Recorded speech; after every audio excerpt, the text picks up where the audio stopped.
শুভ সকাল বন্ধুরা, তোমরা সবাই কেমন আছো? আমি ভালো আছি। রাখতেছি, ভাত বসাই দিছি, এদিকে চা। বেশি কিছু দেখাতে পারতেছি না, ঘুম থেকে অনেক দেরিতে উঠছে। এদিকে আবার গ্যাস শেষ হয়ে আসছে, এখন গ্যাস নিয়ে আসলো।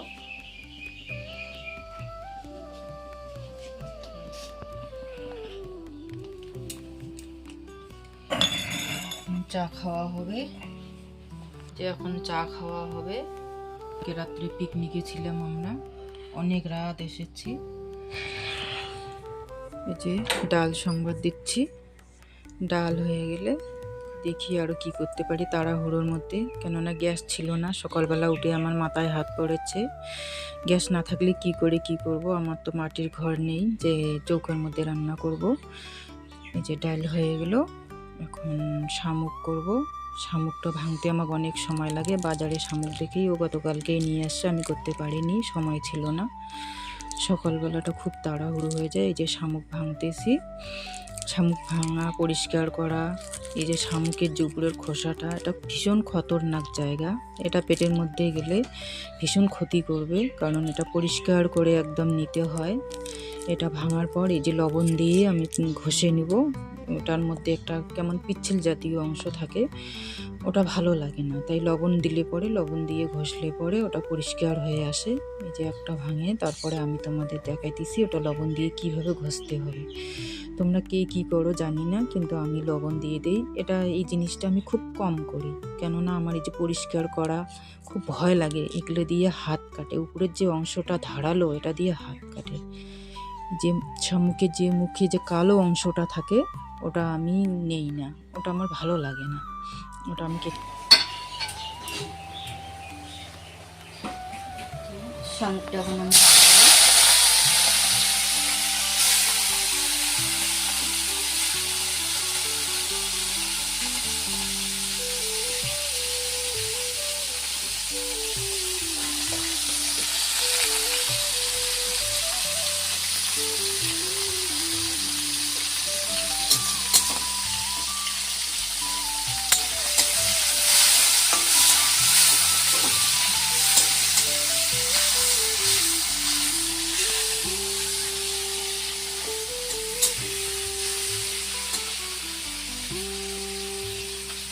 শামুকটা এখন ভাজবো।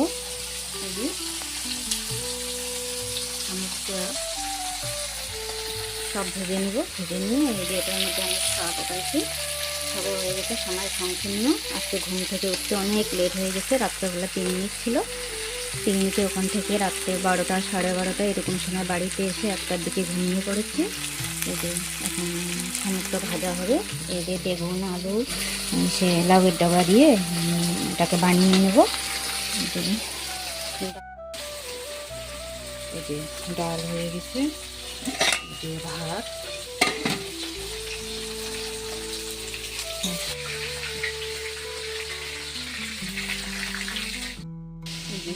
পেঁয়াজ, একটু জিরে দিয়ে, তেজপাতা দিয়ে ভেজে নেব। ভেজে নেওয়ার পর এই সবজিটা দিব।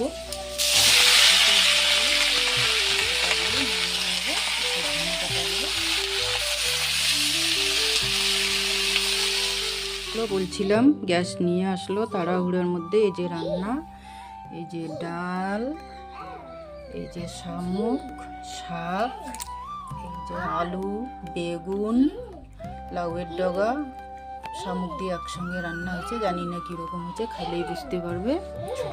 এই যে ছোট মাছ আছে।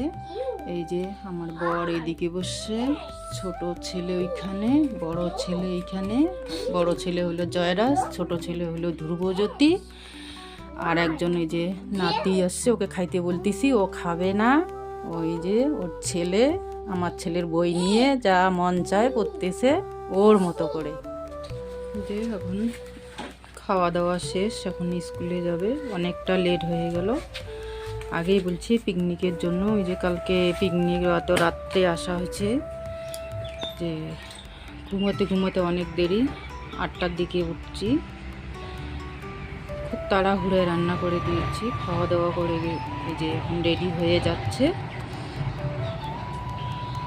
যে ছেলের বাবা সবাই আমাকে টাটা দিচ্ছে। সকালবেলাটা যদি একটু ভালো মতো ওকে রান্না করে না দিই আমি, তাহলে সারা দিনটার ওর ওখানেই কাটে। ও বাইরের খাবার খায় না, ওর একটু সমস্যা আছে গ্যাসের। এই জন্য সকালবেলাটা একটু ভালো করে খাওয়া দাওয়া করে যায়। এই জন্য আমার সকালবেলাটা প্রচণ্ড চাপ হয়ে যায়। এতটাই চাপ হয় যে এতগুলো কাজ সেরে আমাকে 3-4টা সবজি রান্না করতে হয়। একটু ভালো মন্দ যদি খেয়ে না যায়, সারা দিনটাও চলে যায়। যে বন্ধুরা, আমার ভাস্তের ছেলে নাতি এসে ঘরে সবজি দিলাম, শামুকের তরকারি, শাক, ডাল।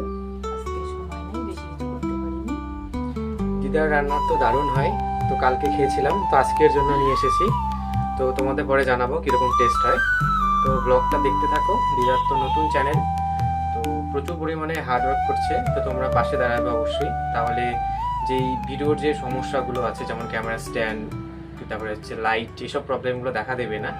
তোমাদের সাপোর্টের অনেক দরকার, তো এভাবেই পাশে থাকবে।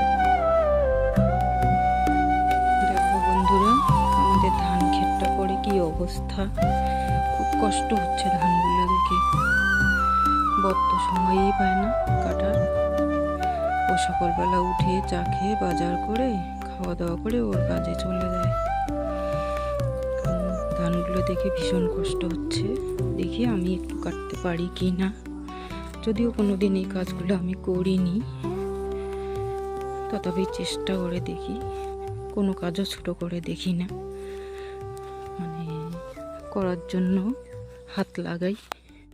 এই যে একটা জমিতে ধান কাটা হয়ে গেছে। এই যে এখন আমি একটু চেষ্টা করতেছি ধান কাটতে পারি কিনা। এই যে কাটতেছি, দেখি কতটুকু কাটতে পারি। এই যে সন্ধ্যাবেলায় ছেলেকে বই পড়াতে বসে হরলিক্স দিয়েছি। এখন ও শিশু দিবসের গিফটের জন্য আবদার করতেছে।